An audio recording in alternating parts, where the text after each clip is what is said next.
So there we have it, the UDA presidential candidate and Deputy President William Ruto arriving there. And Rashid Abdallah is on standby. Rashid, kazi kwako. Bila shaka Joageo, ni kwamba ule muda ambao tulikuwa tunausubiri wa wale waniaji urais umefika kwa hivi sasa. Akiwa wa kwanza kufika ni mwaniaji urais kwa tiketi ya UDA chini ya mwamvuli wa Kenya Kwanza, ambaye si mwingine bali naibu rais William Samoei Ruto, ukipenda daktari, ambaye amefika katika muda huu angalau kuja kuzungumza na wananchi ili aweze kuweka ajenda zake paruanja, manifesto zake zieleweke katika mjadala katika siku hii ya leo. Kwa hiyo kwa hivi sasa tutakuwa tunamsubiri. Kumbuka ni mjadala wa pili, wa kwanza umeweza kukamilika ambapo David Waiga Maure ameweza kueleza ajenda zake baada ya Profesa George Wajakoya kufika na baadaye kughairi kutoshiriki mjadala kwa sababu ambazo ziko nje ya uwezo wetu. Katika awamu hii ya pili itakuwa ni zamu ya naibu wa rais William Samoei Ruto akiingia katika mjadala na aliyekuwa waziri mkuu Raila Amolo Odinga. Lakini kwa hivi sasa Joageo, ni fursa ya kipekee kuweza kuzungumza naye, maana kumbuka ameweza kuandamana na watu wawili muhimu sana katika chama cha UDA wakati ule kule Kasarani, wakileta ajenda ya kwamba kama wanaafiki William Samoei Ruto kuwa mgombeaji wa urais kwa tiketi ya UDA. Yupo mama mboga mmoja aliweza kutoa swali hilo na mtu mmoja wa boda-boda akaweza kuidhinisha na kukubaliana hilo. Hivyo basi watu hao wawili ndio wale ambao wameandamana nao katika siku ya leo pamoja na mkewe na familia yake. Kwa hiyo utanipa nafasi kwa hivi sasa kwa dakika moja tuweze kuzungumza na naibu wa rais ambaye amefika hapa. Shukrani sana naibu wa rais kuweza kufika katika siku hii ya leo. Hii ni siku ambayo ina umuhimu sana kwa kwako, manake umesitisha kampeni zako ukasema siku ya leo ni siku ya mjadala. Ina umuhimu gani kwako, kwa chama, kwa muungano na kwa taifa? Leo ni siku ya muhimu kwa sababu tumekuja hapa tupate nafasi ya kuongea na Wakenya. Wakenya waweze kujua tarehe 9 mwezi wa 8 wataamka mapema, waende wapige kura na wajue ni kwa nini wanapiga kura, ni upande gani watapiga kura na ni kwa sababu gani. Na ndio leo ni siku ya muhimu kwa sababu tutapata nafasi na wenzangu kujieleza, kueleza manifesto yetu, kueleza misimamo yetu kuhusu mambo ya muhimu yanayowahusu Wakenya na taifa letu kwa ujumla. Tutazungumzia mambo ya uchumi hasa, tutazungumzia mambo ya vile tunaweza kuondoa njaa katika taifa letu la Kenya, vile tunaweza kupunguza gharama ya maisha, vile tutaweza kuzalisha nafasi za ajira za vijana wetu, vile tunaweza kuhakikisha kwamba wakulima wetu wanaweza kuendelea na majukumu yao, na mambo yale mengi muhimu ya matibabu, masomo ya watoto wetu, mambo ya afya. Haya ndio mambo ya muhimu na naamini ya kwamba Wakenya wanangojea kujua ni yapi tulio nayo.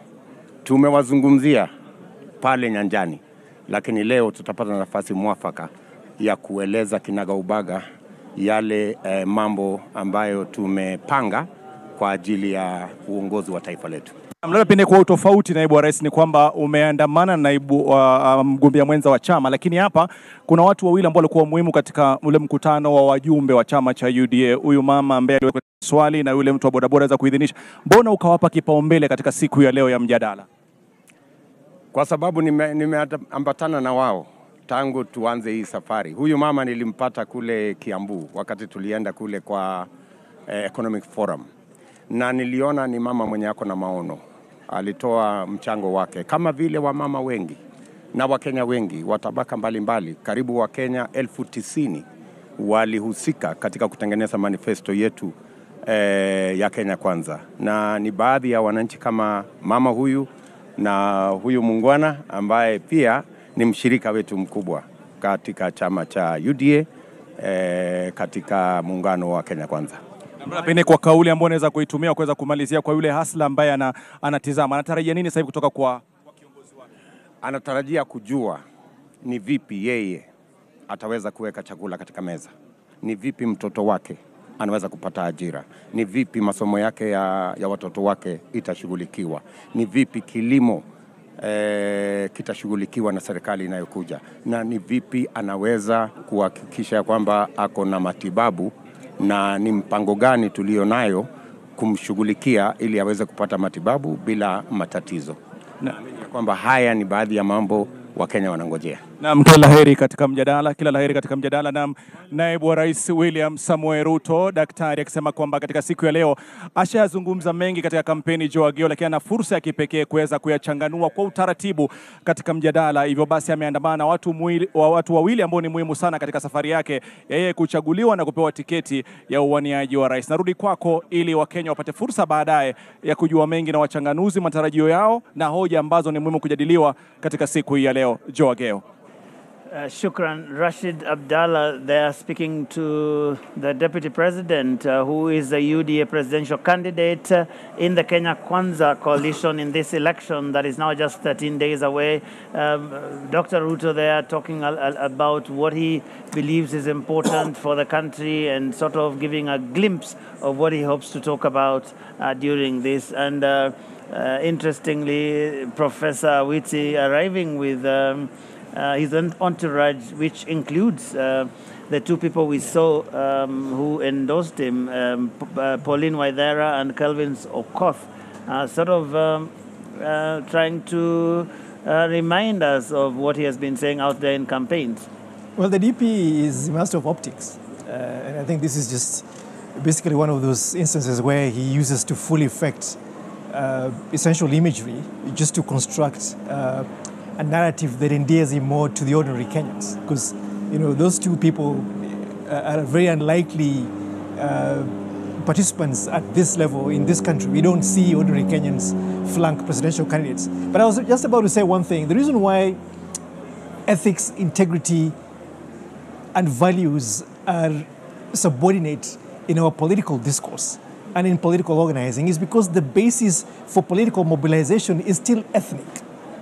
If you look at Raila Odinga, he gets onto this stage because he has a strong support of the Luo community. Look at William Ruto, was built an interesting coalition between his Kalenjin community and the Kikuyus. Mwaura does not have that luxury. And therefore, when he rides on values, Kenyans are not paying attention, because what brings us to this stage to even then invite these conversations are not the important things. These things come afterwards. And this ethnic political mobilization is a huge problem that we have to deal with. But Ruto has been saying this many times, that this election is about the economy and all of these things. And some people say that the ethnic question is not as pronounced in this election as it has been previously. Do you agree? It is still a very strong undertone. It is the bastion that you got to start with. And when you see even your colleagues in the media basically trying to figure out how the electoral process is going to go, you always start with what you call the quote-unquote strongholds.